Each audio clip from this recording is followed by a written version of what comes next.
حضرت امیر حمزہ فرماتے ہیں ابھی کلمہ نہیں پڑھتے تھے، کہتے ہیں میں شکار کے لیے گیا تھا، واپس آیا تو واقعہ یہ ہوا کہ نبی کریم علیہ السلام نہ کوہ صفا کی پہاڑی کی طرف جا رہے تھے تو رستے میں ابو جہل آ گیا، اس نے حضور کو نہ برا بھلا کہا۔ میرے نبی کریم علیہ السلام نے نا آج اس کے جواب میں خاموشی اختیار کی۔ خاموشی بہت بڑا طوفان ہوتی ہے، چپ رہنا بہت بڑا طوفان ہوتا ہے۔ حضور خاموش ہو گئے، مکمل کوئی بات نہیں، حضور دیر تک خاموش رہے۔ نبی کریم علیہ السلام جب خاموش رہے تو سر پٹایا اور اس کے ہاتھ میں ڈنڈا تھا، حضور کے سر اقدس پر دے مارا۔ حضور کچھ نہیں بولے، خاموش رہے، سر پہ ہاتھ رکھا، گھر تشریف لے گئے۔ وہ لونڈی دیکھ رہی تھی، نبی کریم علیہ السلام تشریف لائے حضرت ختیجہ کے گھر۔ اتنی دیر میں حضرت امیر حمزہ آئے تو اس لونڈی نے نا جناب امیر حمزہ کو مخاطب کیا، چونکہ اس نے حضور کو بھی دودھ پلایا تھا اور جناب امیر حمزہ کو بھی برابر کی محبت تھی، رضائی والدہ تھی۔ حضرت امیر حمزہ کو دیکھ کے کہنے لگی امیر حمزہ کہاں سے آ رہے ہو؟ کہا شکار کھیل کے آ رہا ہوں۔ فرمایا کیا فائدہ تیری بہادری کا، کیا مطلب ہے تیرے اس سارے کارنامے کا، کہا ہوا کیا؟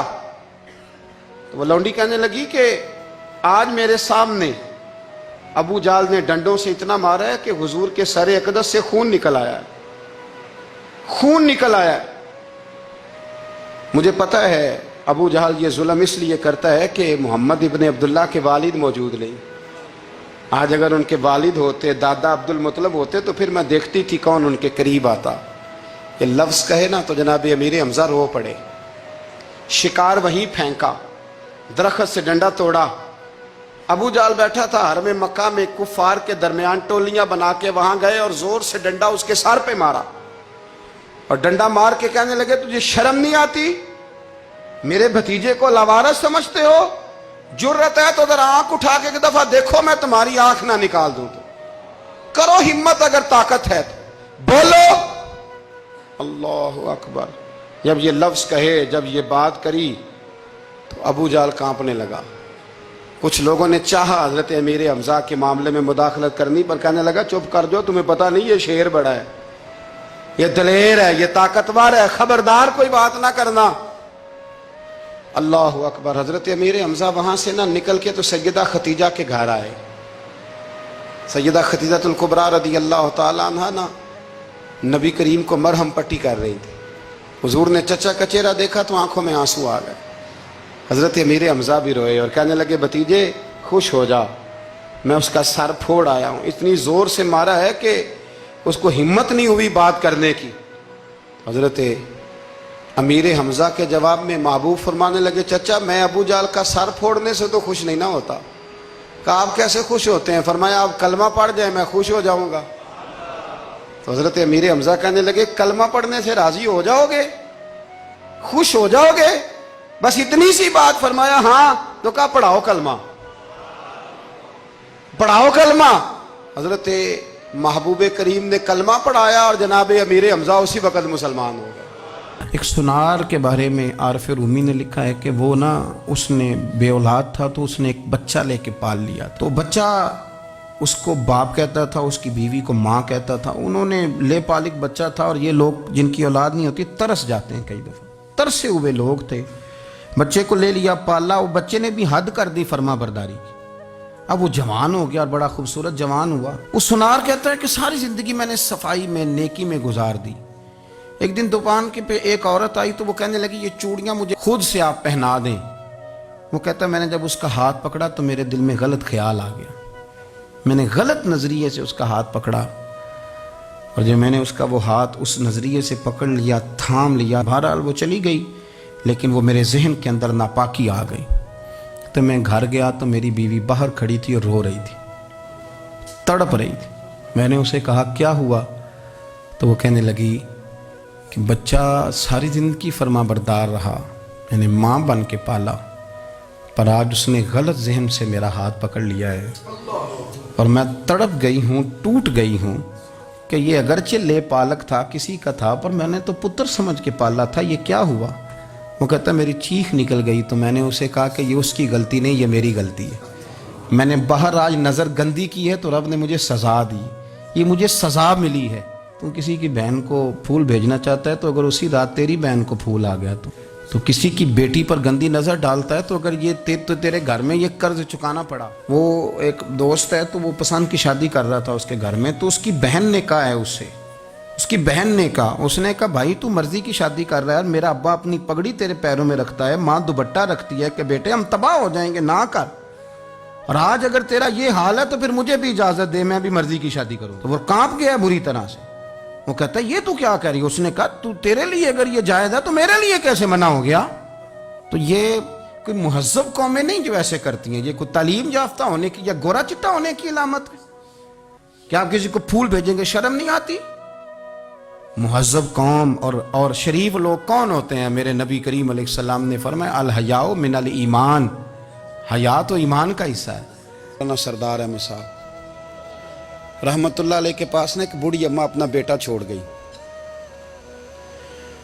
तो हजरत साहब ने को 2, 4, 5 महीने रखा, तो बाद में उसकी अम्मा को बुला के कहा कि तू बेवा है, बेटा तेरा यतीम है, मैं नहीं चाहता कि इसका वक्त ज़ाया हो, ये पढ़ने वाला कोई नहीं, सारे नहीं भाई पढ़ने वाले होते, अब यहाँ उलमा बैठे हैं, मैं बेअदब भी ना हो जाऊँ, कुछ पूरे 8 साल लगा के भी आ जाते हैं, सनद भी उनके पास होती है, नाराज ना हो जाना, ये तो सब अच्छे लोग हैं, सनद होती है पर पता पुता कोई नहीं होता, ये आला हजरत ने लिखी है बात, सनद होती है, पूरी डिग्री होती है, उस पर कई लोगों के साइन भी होते।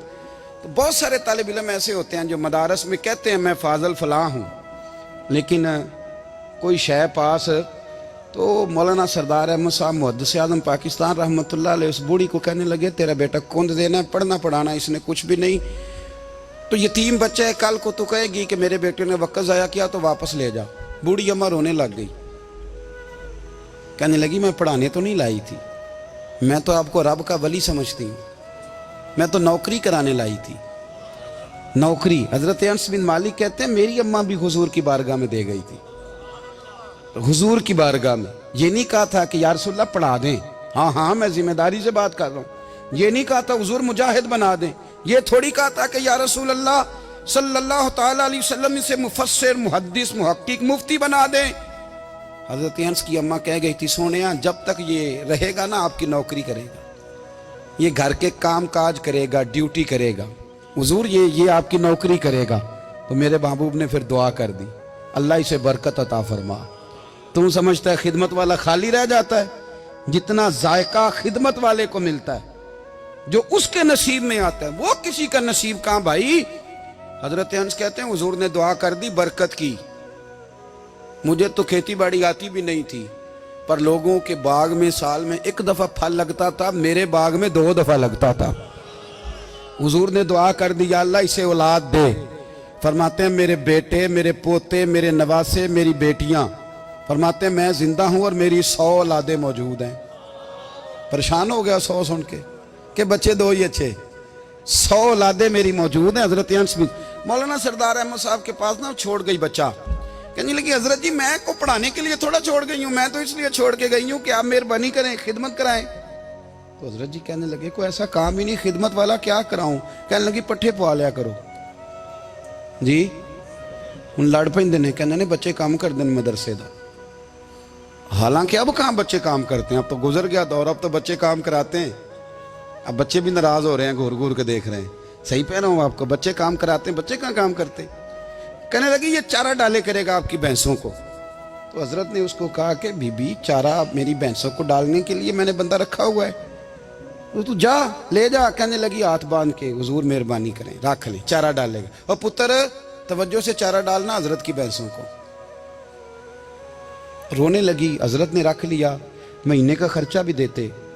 शाम को ना वो सारा दिन काम करता, शाम को आके पैरों में भी बैठ जाता, हजरत जी लाएं तेल थोड़ा सा, पैर ना दबा दूं। 8 साल साथ वाले पढ़ते रहे, ये बेचारा नौकरी करता रहा, मेरा रूप भी नहीं ते मेरा रंग भी नहीं, और मैनू यार मनान दा टंग भी नहीं। कभी कभी ना हजरत बिलाल हबशी फारग होते ना, तो नबी पाक की बारगाह में अर्ज करते हुजूर कोई काम तो नहीं, सारे हो गए, हुजूर जाऊं जरा, चले जाते। एक दिन सलमान फारसी कहने लगे या रसूलल्लाह ये बिलाल कहाँ जाता है? फरमाया जा देख के तो आ। हजरत सलमान वापस आए तो आके रोने लगे, कहने लगे सोनिया जब यहाँ से जाता है ना तो जाके सैयदा फातिमा की चक्की पीसनी शुरू कर देता, बीबी साहबा के काम करने लगता है, घर में जाके स्नैन की ड्यूटी करता है, वहाँ भी काम यहाँ भी काम। वो चारा डालता रहा, उसने चारा डाला, हज़रत मुहद्दिस आदम की भैंसों को दस्तार फजीलत का वक्त आ गया, सारे पगड़ियाँ सजा के आ गए, आज दस्तार होगी। ये ना पीछे होके बैठ गया, चूँकि पढ़ा ही नहीं था तो दस्तार काहे की, दस्तार तो उसकी जो पढ़ेगा, हमने तो पढ़ा ही नहीं, हमने तो यार पढ़ा, घर पढ़ा, ड्यूटी करी। हज़रत मुहद्दिस आदम रहमतुल्लाह अलैह के यहाँ जब ऐलान होने लगा ना कि अब दस्तार होगी, तो हज़रत ने पहला ऐलान उसका फरमाया। तो मजान वाला बंदा कपड़े भी कदी कदी बदल दे ना, वो कहता है जिस हाल में भी था मैं पलट के देखने लगा कि पढ़ा पढ़ाया तो है, कोई शय नहीं, तो ये माजरा क्या है। पीछे से उठ के आए तो कहते हैं बाकियों की दस्तार किसी आलिम ने की, किसी सूफी ने की, लेकिन ये भैंसों को चारा डालने वाला जब आया तो मुहद्दिस आदम ने फरमाया पगड़ी के बाल को कोई हाथ ना लगाए, ये सारी दस्तार मैंने करनी है। और फरमाते हैं हजरत बाल भी देते जाते थे और आंसू भी बहाते जाते थे, माथा भी चूमते थे और फरमाते थे दस्तार के बाद चला तो नहीं जाएगा यार, मुझे तो इबादत भी नहीं रह गई, मुझे तो चाबियों को भी नहीं पता कौन सी कहाँ रहती है, जाएगा तो नहीं तू। तो रो पड़ा, कहने लगा सोने जाए तो वो जिसके पल्ले कुछ है हो, आता जाता तो है कुछ नहीं, मुझे किसने रखना है, मैंने कहाँ जाना है, इधर कहाँ, तो इधर ही रहूँगा। वो उस तालिब इल्म के सारे उस्ताद भाई कहते हैं उसने दस्तार कराई, पढ़ा पढ़ाया कुछ नहीं, पर जो मसला अड़ जाता था ना, वो जो अड़ जाता था ना, वो जाके उससे पूछते थे तो किताबें खोलने की ज़रूरत नहीं पड़ती थी।